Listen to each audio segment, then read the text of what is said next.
All right, guys, how's it going? I've just recorded an episode of the KopTalk podcast for you. If you support the podcast on Patreon, it's already on there. If you listen to the podcast on other platforms, it will appear on whichever one you listen to, your preferred platform, in due course. They all take different amounts of time to update, but it is being syndicated to all of those platforms right now. So what I want to talk to you about is the betting odds in relation to the next manager of Liverpool Football Club. Now, when I do a live stream, we every day, we take a look at them to see if there's any changes or anything like that. Talking of live streams, I'll be doing a live stream on here this evening. The minute the full-time whistle is blown, I will be live on here, so you're more than welcome to come along and join me for an hour. With the betting odds, I use Bet365, and you should stick to the company that you're monitoring, because it's no good seeing what's on here and then going to another betting company, Sky Bet, and then trying to compare. You got to stick with one, unless you've got a really good memory and you can remember all the changes on the different with the different companies. So I want to explain a little bit first, so maybe some of you that don't understand how the betting works. Obviously, something that's more likely to happen means the odds are going to be shorter, right? So, because the bookmakers don't want to pay out, right? They're not going to lose money. You're not going to have a 10-1 favourite when it comes to a new manager, for example. So the favourite, Xabi Alonso, is 4-7. So that means you have to put £7, €7, $7 on to make £4 euros dollars profit. So you put 7 on, you get 11 back, right? So you're risking 7 to make 4, but because it's the favourite, theoretically, you are buying money, right? But there's no guarantees that that will happen, right? There's no guarantees. Now, what I need to point out, and it might sound a bit patronising to some of you, if you're an old boy like me and that, you know how this works. Some people, some younger Reds or something on here, right? First of all, if you're ever going to have a gamble, you only gamble what you can afford to lose. If I put a bet on, I'm literally just thinking, well, that's 20 quid or 10 quid or whatever that, I could have gone to a pub and put it over the bar, or I could have, whatever. Do you know what I mean? I could have spent it somewhere. It's gone. It's entertainment. Right, so please never chase it. You're like, do you know what I mean? Like, just do it as if you hand over your stake, whether it's £1, a tenner, £100, whatever. Do it as if you're never going to see it again. So you need to be able to afford that, right?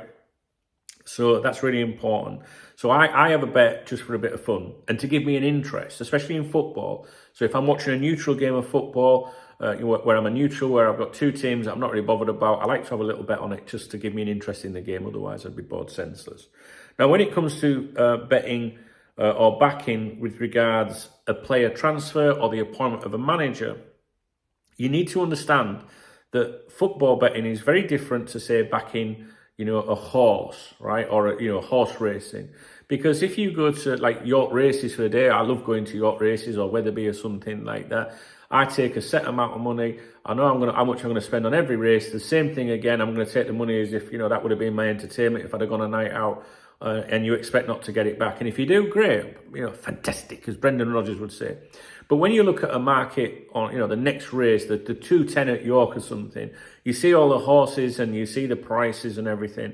And you might see, especially if you're online, if you're betting online, because you see a lot more data online, you might see a horse 10-1, then 9-1, 8-1, 7-1, the same horse. And what it means is over a period of time, it's gone from 10 to 9 to 8 to 7 to whatever. It's decreasing, right? Which means obviously if you put a tenner on 10-1 and it wins, you get 100, 6-1, you're getting 60, right? Yeah, right? So thereabouts. I can't remember if I included the stake. You get your stake back if you win, right? So that means, in theory, when you're at a race course or you're watching it on telly or online, that horse is fancied. That means that was the opening price, and there's money going on that horse, and the bookmakers are starting to get a bit squeaky bum, and they're lessening their liabilities, right? So with horse racing, it might be because someone's heard something from the stable, oh yeah, he's got a chance today, and you'll see the price going down, right?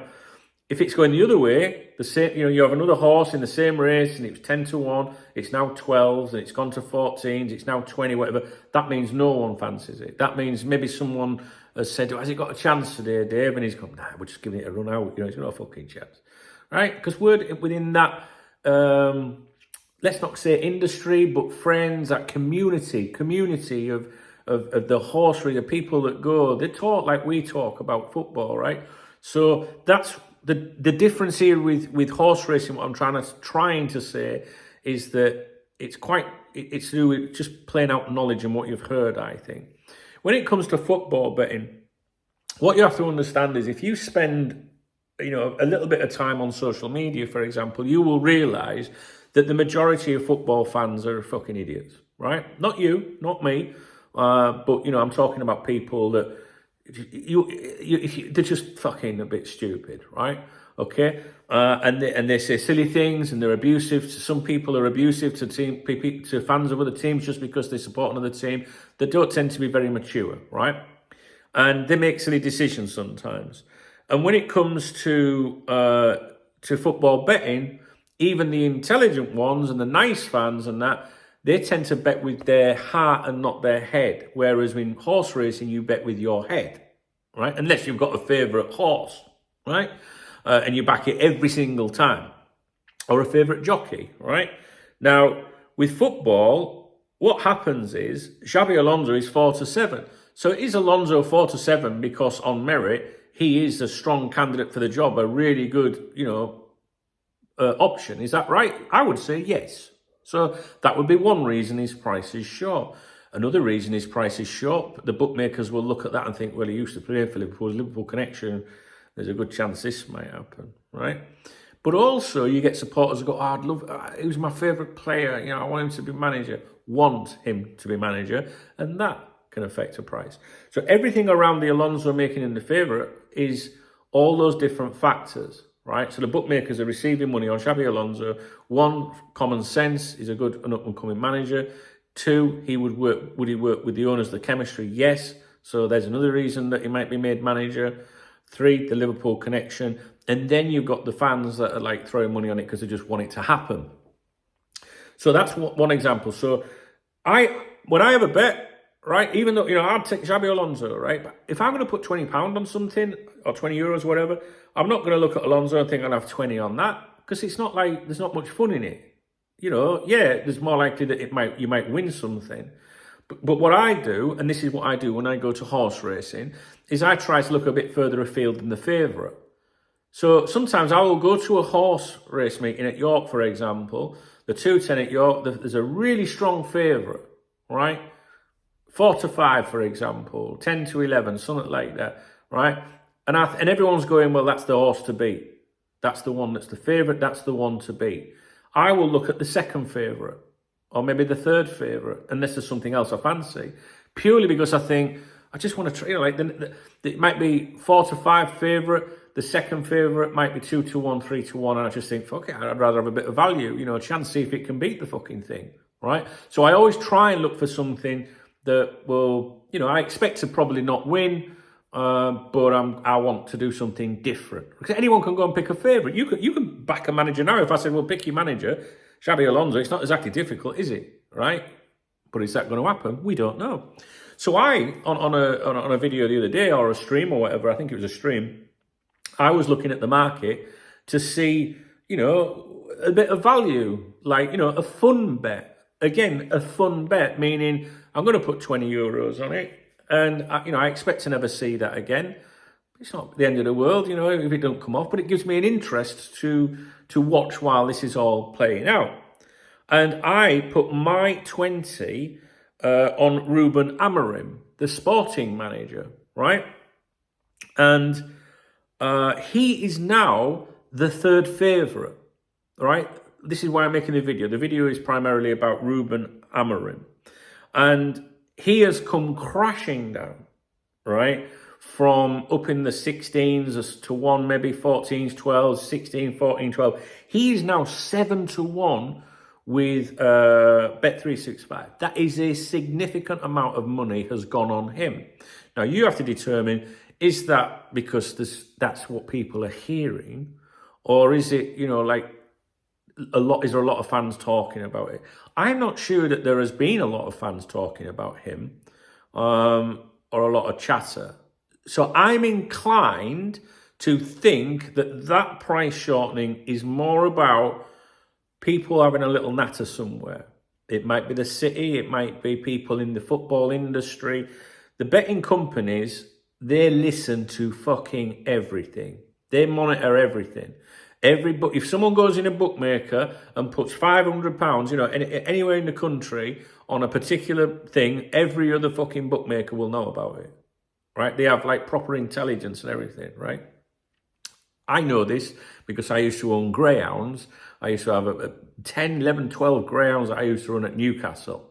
And boot room boy, boot room girl, faster than Owen. You remember all the boot room tag that I had on most of the dogs, right? And from time to time, I knew that my dog was potentially going to win a race. And I used to come online on the members' website and tip everyone off. And we all used to back that dog at the same time. I used to say it must be at bang on 1 o'clock, because otherwise they will know that I've gone in a bookmakers and done it, right? So, and my members used to do the same. We used to do all right, maybe make a few quid on that. DKB, all right? So I'm a little bit switched on with it. I'm not very good at everything in life, but I'm very good at stuff like this. Now, when it comes to football betting, I can say that whenever I have given a recommendation on a player transfer, I have a 100% track record on every single recommendation I've given. And that's obviously usually to do with Liverpool Football Club, right? So if someone said, if I've come on here in the past, many years ago, I don't do it anymore, because you don't really see the markets for transfers so much. But back in the day, you used to have like, where will Michael Owen go? Where will David Beckham go? And I had good contacts with Real Madrid at the time and stuff like that, through Liverpool fans. And it's a long story. Unless you've been here for the full duration, it'll take forever to explain it to you. But when I used to come on here and say, guys, go and put fucking 50 quid on that, because I knew it was done, right? And I had a 100% record of it. Once it failed. And you're probably thinking, well, then how have you got 100% record then? Well, because it was like a disqualification, if you want. It couldn't happen. The player was injured. The transfer was off. Does that make sense? So I can't remember who it was. I think it was something to do with Real Madrid. And I think the transfer happened the following season. But the deal was agreed, okay? Anyway, going back to, I don't do that anymore. I never, ever, ever anymore bet on football transfers. I think it's because if you think all them years ago, back in the day, we didn't really have as much social media at all. And word travels fast now. You've got the likes of Fabrizio Romano, are you ready? Take your earphones out. Mo Salah! Fabrizio Romano. If you don't know, you don't know. It's changed. Times have changed, and news spreads very fast today. Whereas back in the day, you could tip people off and say, look, make sure you get that bet on before the day's out. All right? It's just changed, so I don't do it anymore. Now, at the next Liverpool manager betting odds, Alonso, 4-7, favourite. Strong favourite. De Zerbi, 5-1. I think that's gone from 4 to 5s. Now, Ruben Amorim, my man, right? That's the one I backed, Matt. That's my fun outsider bet. No one's giving me, I'm not going to give you any fucking, I know what's going, because I don't fucking know, right? But Ruben Amorim, he was an outsider, and he's now the third fucking favourite on Bet365. So something's going on there, guys, I'm telling you. And in my opinion, that is not related to, just fans wanting it, if that makes sense. And that's why I'm making the video, because Ruben Amorim, in my opinion, someone somewhere to do with Liverpool Football Club has mentioned that name, and there's been a significant change in his price. Pep Linders, 10-1, 4th favourite. Doesn't mean anything. The bookmakers are just covering base. Pep Linders would love the job. I could add a little bit more to that, but I'm not going to. If you subscribe to if you are a supporter or member of my channel or a VIP member, you'll have seen I've been making videos this week that, Anyway, Spurs manager is there. We've got Nagelsmann, Emery, Zidane. A lot of these other prices have not changed. Although I did notice that Steven Gerrard has gone from 16 to 1 to 25 to 1. Therefore, that's going away. That's the bookmakers saying that ain't going to happen. No one's feeling it. No one's putting any money on it. You know what I mean? Would you ever say, I guarantee Steven Gerrard would? I would not guarantee that he'd not be the manager of Liverpool Football Club, but you would assume it was unlikely, hence why no one's touching it. David Moyes 100 to 1, Roy Hodgson 150 to 1. He was 100 to 1. He's now 150 if you fancy a couple of pounds on that one. Now, Dunk. This is only one betting company. Indeed. So, I had a little mooch around earlier at Sky Bet. I have a video on here to do with Sky Bet from many years ago. I won't watch it. People always come on and say, I love that video, and I can't look, I cringe, I would delete them. Sky Bet. They have made Ruben Amorim now the second favourite. He's flown in. He's in at the second favourite ahead of De Zerbi. Alonso is still the favourite, but Sky Bet, the second most likely candidate to replace Jurgen Klopp, with the Liverpool Echo highlighting that today.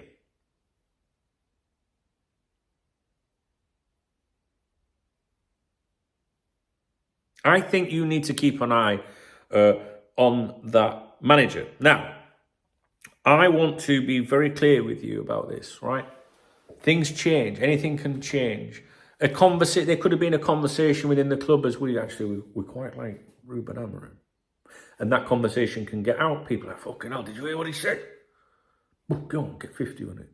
And then a mate tells a mate and the money goes on. So that brings the prices down.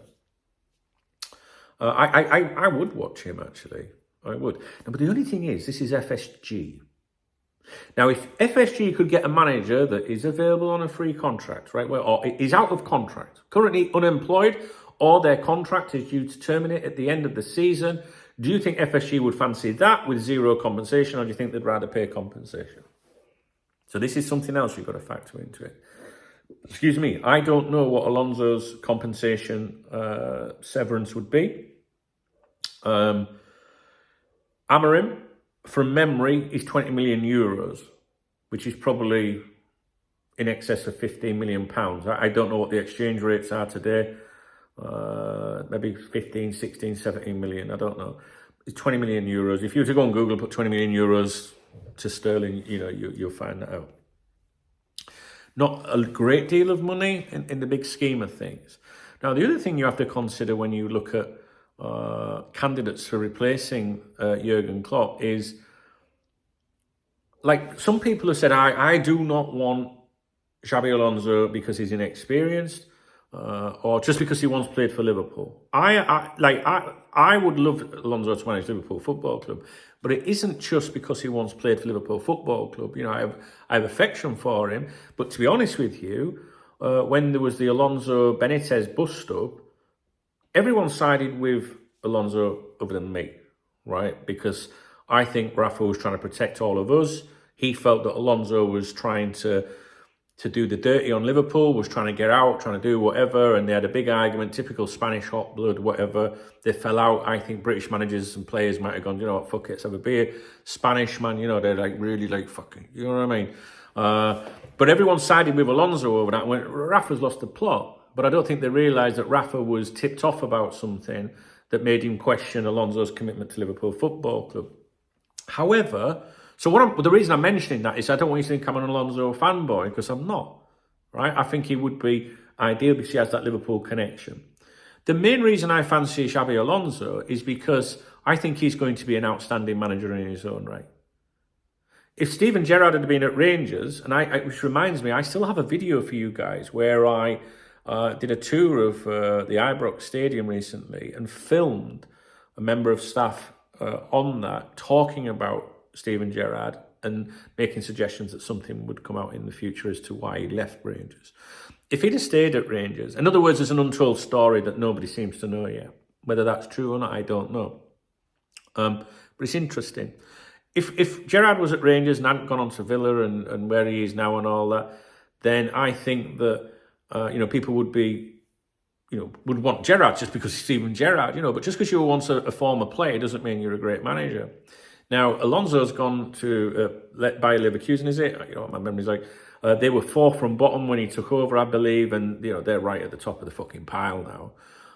But things can change very quickly, right? Things can change very quickly.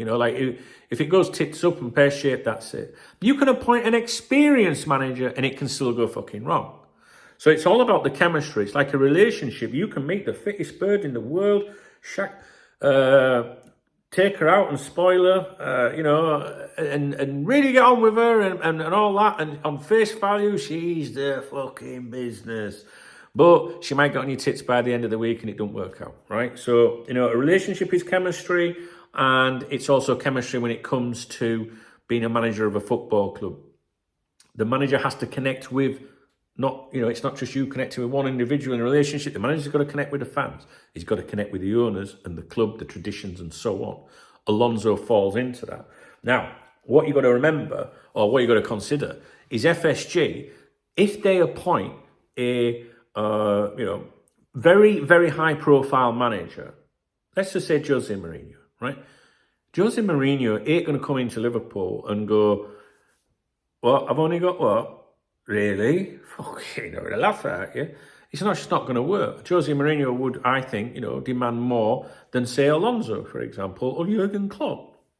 So, and the more experienced a manager is, the more they can demand if things are not working out, and more problematic they can be to the owners. So this is, in my opinion, this is why they binned Dalglish, because I think they looked at Dalglish and thought, he's fucking powerful. And this was at a time when, if you think back, we used to talk about austerity and all that under these owners, and what they were planning. And the suggestions was if they're planning that, there's no way Dalglish will accept this. So people think that Dalglish was relieved just because of, maybe he wasn't doing a great job in their eyes or whatever. But the chat at the time was, they're going to do this, they're going to do that, this is their plans, and Dalglish won't put up with it. He's got the fans on board. And that was the claim as to why they wanted rid of Dalglish. And also the claim why they wouldn't consider Rafa, as Tom Hicks would say, Rafa, hey, for sure, Benitez, okay? So we can't have Rafa back here, the fans fucking love him, So this is what FSG, what the owners think like. Now, you could say that about Alonso. They love Alonso, but not to the extent of a Dalglish or a Rafa at the time, right? So I don't think that they would be concerned about that, because I think that they would be advised, well, look, he's an up-and-coming rookie manager, so the fans would understand if you give him the bullet if it goes wrong. Benitez wasn't an up-and-coming manager. Dalglish was a club legend. So obviously people are very defensive of such. So without trying to be critical of the owners, right? I don't like the owners, that, and I've never liked them since day one. And I didn't like them when we won the league or we won the European Cup or anything. I don't flip-flop with my opinion, so please give me that. Some people will, I just don't like them. I can acknowledge what they've done. Don't, hate them. I'm not FSG out, but I'm certainly not FSG in. But without, coshing them and try and make everything about them, you have to look at them and say, if you were them, how would they be thinking? So what they're going to do is they're going to say, well, we want an experienced manager or someone that can do the job, right? Because they don't want their asset to bomb. So they have to get someone that has got something about them, right? And we all acknowledge that it's a gamble whether you're getting experience or experience, but you know what I mean. They're then going to look at what it's going to cost to appoint that manager. Severance pay, for a start, or is he out of contract and available in the summer? Okay? Ticks, crosses, whatever. And then they look at the manager and go, well, how much pull has he got in terms of, if he is someone that's got a lot of pull, then it makes him powerful at the club within when things go wrong. I don't think people realise how much of a understanding, respectful man Jurgen Klopp is towards the owners. Some people have come on here to me over the years and said he's a yes man. And I can understand why they might think that at times. Where saying a yes man is very insulting, I think. But you shouldn't be deemed a yes man just because you agree to terms of employment and then stick to them. if FSG said, this is how we're going to do things, Jurgen, do you want the job? And he goes, yeah, okay, I understand how it's going to be. You can't then 6 months down the line, 6 years down the line, turn around and say, fuck this. Well, you took the job, you know the terms. Now, you could say, well, it's 6 years down the line. Well, yeah, but these renewed contracts. And if you renew a contract, you're agreeing to the principles and the operations of the club.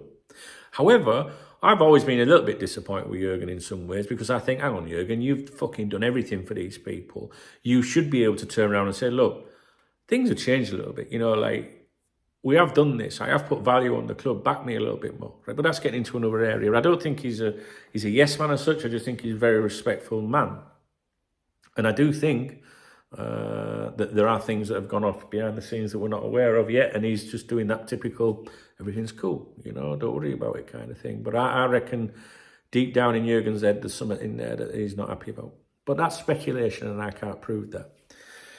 So the owners are going to want a promising manager. They're going to want someone that's going to come in that's not going to be very demanding. And they're going to want someone that the fans are going to like. And they're going to want someone that, you know, that's not going to have to be convinced to take the job. And I think that points perfectly. Sorry, I'm getting notifications. I think that points perfectly to Xabi Alonso, which explains the short price. But we have to, as supporters, look further afield and say, that's the obvious one. You know, who's the one that we're not, you know, that could get it? But to be honest with you, when I look at the candidates, yeah, there's stupid names in there like Hodgson and Pep Guardiola. But I think we're quite lucky that we have got quite a pool to pick from. Do you know what I mean? And it's interesting so far, I haven't seen anyone come out and rule themselves out. Have you? I might have missed that, but I haven't seen that yet. And that usually starts to happen.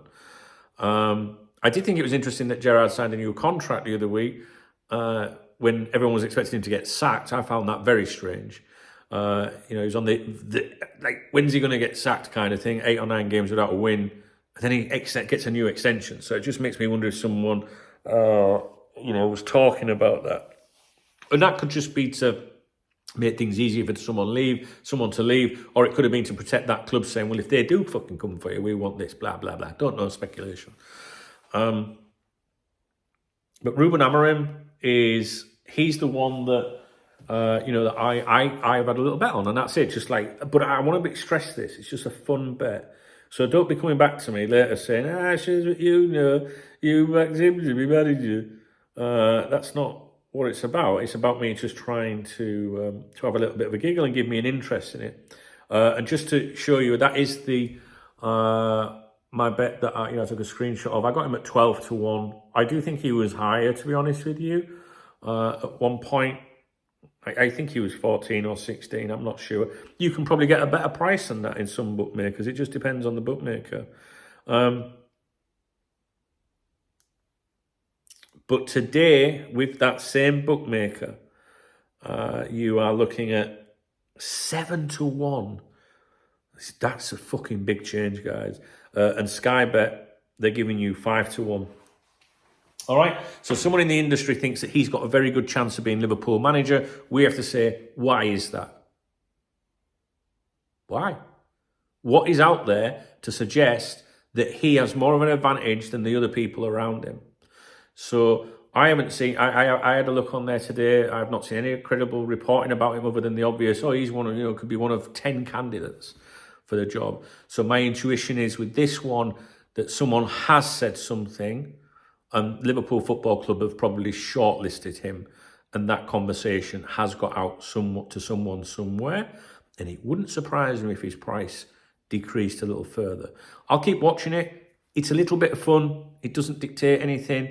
It could be fucking anybody. There are other managers that, I can think of one in particular that's out of, will be available in the summer that I've seen mentioned with us, could be anyone.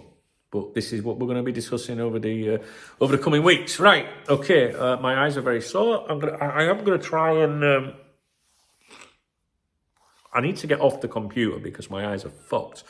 I have got some reflective glasses coming today for the screen from Amazon. They were only £6, so they should be here soon, I hope. What time is it? Fucking, it's midday already.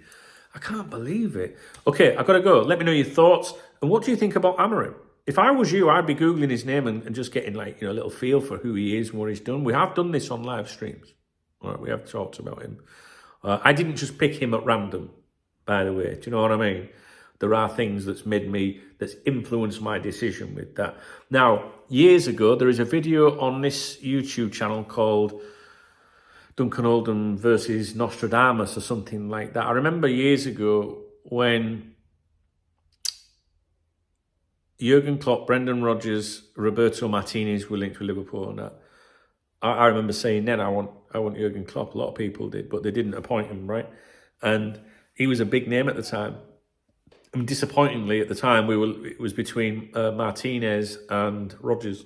Excuse me, and Martinez was the favourite because there was a photograph. If you go on Google Images, you'll find it. We found it the other night on the stream of Roberto Martinez and Brendan Rodgers Roberto Martinez and John Henry walking down a street. I thought it was Boston from memory, but it was actually Miami. At that point of where Liverpool are looking to appoint a manager, right? So imagine this at the time. Rodgers, Martinez, they're the two men for the Liverpool job. And then a picture comes out of Martinez with John Henry, clear as day, walking down the street having a coffee. What would you think? You'd think, right, he's going to appoint Martinez. He was the short favourite to be the Liverpool manager. And I came out and I went, nah, I've been told different. It's going to be Rodgers. And everyone was like, fuck off, you fat fuck. You don't know what you're talking about. Usual shit, right? So I told everyone, like I'm doing now, well, this is where I put my money. I'm backing Brendan Rodgers. And I put 2 bets on. And we looked at this the other day because it's in that video. I put the bets on. I was still putting money on Rodgers to be the manager after that conversation of Martinez, that photo, right? And it came out. And obviously I got people on here, the usual knob jockeys, like, no, you didn't. No, you fucking didn't. No, you fucking... So then I made a video, like a div, justifying myself, logged into my betting account and showed the proof of it, And people were like, what the fuck? So I feel like I get a good feel for these things. Do you know what I mean? That, in fairness, though, that was based on stuff that was being said to me. And also, when Dalglish was sacked, I ran an exclusive a couple of days before the sacking, the official news, saying he was sacked. And I got the usual shit, what do you fucking know? And I don't fucking know, mate, because it came from someone in his family that told me, right, he's done, he's sacked done. And I ran it, and I got absolutely slaughtered for it. And I ran it before any fucker. And I knew, because all this stuff interests me, guys. I really want to know, do you know what I mean, when a manager could be getting sacked. When Roy Hodgson, this is the same thing happened to me with Roy Hodgson, right? Who would in a million years would have believed that Roy Hodgson would be a manager of Liverpool Football Club? And I ran an exclusive at the time saying Roy Hodgson is on his way to Liverpool right now. Sammy Lee has gone down on a train to meet him and accompany him back to Liverpool. You're full of shit. You don't know what you're talking. Roy fucking Hodgson, Sammy fucking... I said, I'm fucking telling you. And I knew it was truthful because the source for that was someone that supplied... I can't be too specific, and if I told you what kind of thing it is, it could expose the source and their relationship with the club. They have a massive financial contract with the club, and this particular person would go to, say, golfing events, with like Dalglish, for example, and would message me and say, Dunk, I'm having a beer with the king. I'd be like, fuck off, silly. You go, hang on. And he'd send a ninja picture in a little private bar, having a fucking beer and that. And he was close to Kenny, he was close to the club, and he supplied, maybe supplies to this day, I don't know, maybe I do know, maybe I don't want to use past tenses and current tenses.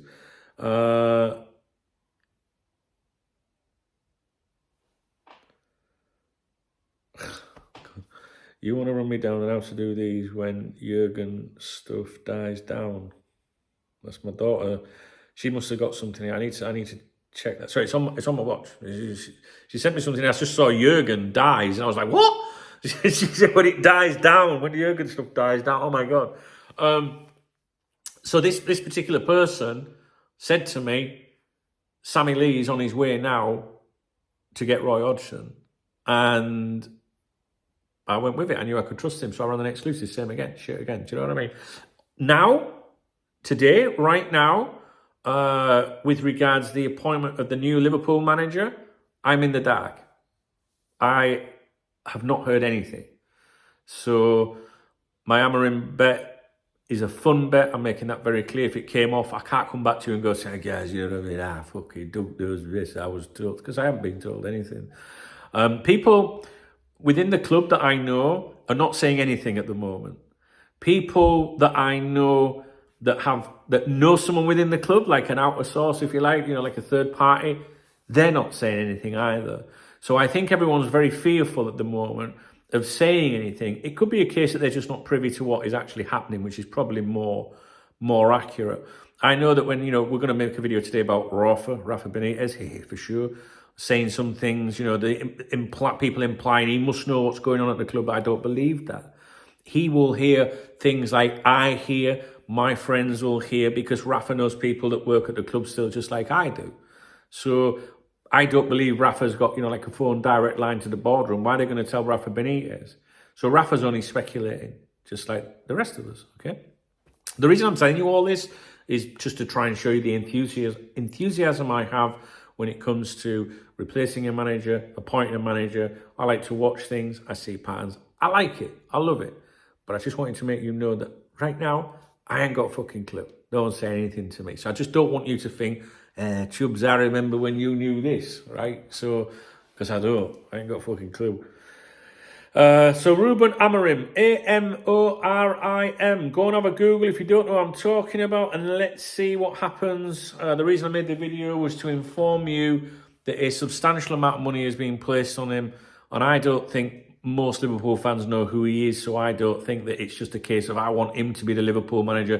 People, you know, backing the manager that they want. I want him. You know what I mean? I don't think that. I think most Liverpool fans won't know who he is. You diehards and you really football fucking, you know, freaks and people that follow different leagues, they'll know who he is. So to me, that suggests someone somewhere within has commented and people are acting on that. It's all good. It's all fun. And we'll just keep an eye on what happens. He could be a 10-1, 20-1, 30-1 outsider tomorrow. Keep an eye on him, guys. If you appreciate the video, if you did like the video, please do give me a thumbs up. I would really appreciate that. Really take the effort, please, and leave a fucking comment. That costs you nothing. Please leave a comment. What do you think? Because what you think today might be different tomorrow. So we'll be doing these most days, won't we? So we're allowed to change our opinions. Let me know what you think about Alonso, De Zerbi, Amorim, whatever. Tell me what you think. And if you want to buy me, what day are we on? We're on Thursday. So it's nearly the weekend. So if you want to top up my vodka fund for Saturday night streaming, please hit the love heart. Now, if you're a Muslim and it goes against your faith and religion, look at us buy me a cup of coffee. Do you know what I mean?